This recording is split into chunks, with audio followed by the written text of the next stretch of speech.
tún ti ń rúgbó bọ̀ l'Ógbómọ̀ṣọ́ o. Ṣọ̀ún Ghandi Láoyè ń forí gbárí pẹ̀lú ẹgbẹ́ ọmọ bíbí ìlú Ògbómọ̀ṣọ́ kan. Gọ̀gọ́mà ti tún sọ l'Ógbómọ̀ṣọ́. Kí ló ṣẹlẹ̀? Kí ló fàfàrí ìforígbárí? Ẹ máa bá wa ká lọ o. Awuyewuye míì ti tún ṣẹ́yọ nílùú Ògbómọ̀ṣọ́ o. Lẹ́yìn táwọn ọmọ ẹgbẹ́ ìgbìmọ̀ aláṣẹ Ògbómọ̀ṣọ́ parapọ̀ àgbáyé tí Ṣọ̀ún ìlú Ògbómọ̀ṣọ́ Ọba Ghandi Afọlábí Ọláoyè Òrùmọgègè kẹta ti túká ti ké gbàǹjarè wípé kábíyèsí náà kò lágbára o láti tú ìgbìmọ̀ náà ká.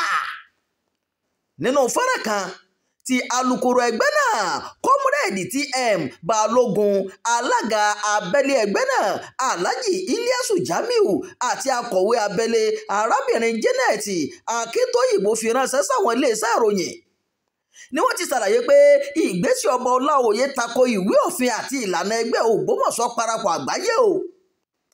Àwọn olóyè ẹgbẹ́ náà kò ṣàìfìdí rẹ̀ múlẹ̀ pé àwọn kò tàbùkù tàbí ṣe àrífín sí kábíyèsí, ṣùgbọ́n àwọn ń tẹ̀lé nǹkan tó wà nínú òfin ẹgbẹ́ náà ni o.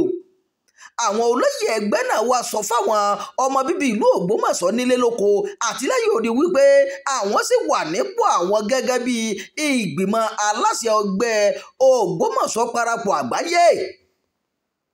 Wọ́n ní ìgbésẹ̀ ọba Ọláoyè láti tú ìgbìmọ̀ aláṣẹ ẹgbẹ́ ọ̀hún ká ju agbára kábíyèsí náà lọ o. Àwọn olóyè náà sọ nínú fọ́nrán tí wọ́n fi síta náà wípé ọba kò ní agbára láti tú ẹgbẹ́ náà ká. Kò sí nínú ìwé òfin ẹgbẹ́ wa bẹ́ẹ̀, nítorí náà gbogbo àwọn olóyè ẹgbẹ́ sì wà nípò wa o. A kò fi èyí tàbùkù kábíyèsí bí kò ṣe wípé a dúró lórí nǹkan tí ìwé òfin wa sọ lónìí ni o. Lọ́sẹ̀ tó kọjá ní kábíyèsí Ọba Ghandi Ọláoyè tó jẹ́ bàbá ìsàlẹ̀ ẹgbẹ́ Ògbómọ̀ṣọ́ parapọ̀ àgbáyé kéde pé òun ti tú ìgbìmọ̀ aláṣẹ ẹgbẹ́ náà ká. Kábíyèsí sì gbé ìgbìmọ̀ fìdí ẹ̀ kan dìde, èyí tí ọ̀jọ̀gbọ́n Olúṣẹ́gun Ajíbóyè tó jẹ́ akọ̀wé àgbà ẹgbẹ́ tó rí sí ìforúkọsílẹ̀ àwọn olùkọ́ tẹ́lẹ̀ jẹ́ adarí rẹ̀. Ìgbìmọ̀ yìí ni orí adé náà sọ pé yóò máa ṣàkóso ẹgbẹ́ náà lọ́wọ́ báyìí.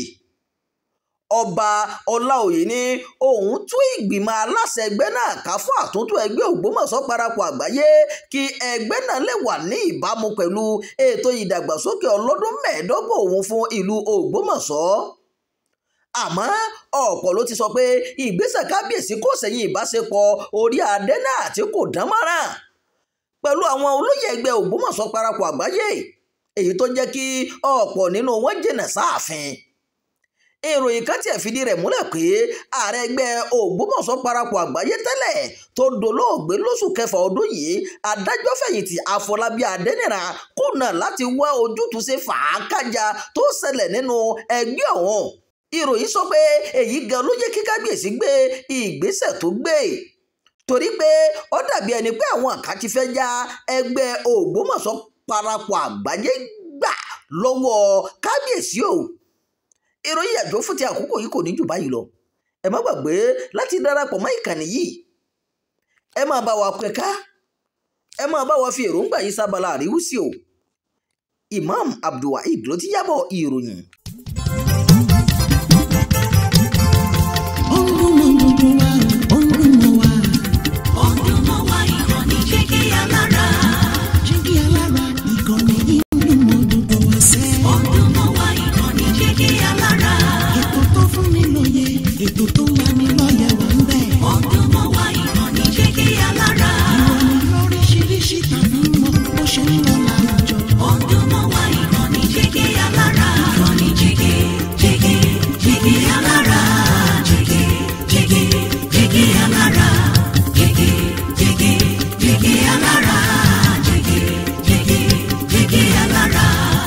Ìkànnì Jígí Alára 24, bàbá gbogbo.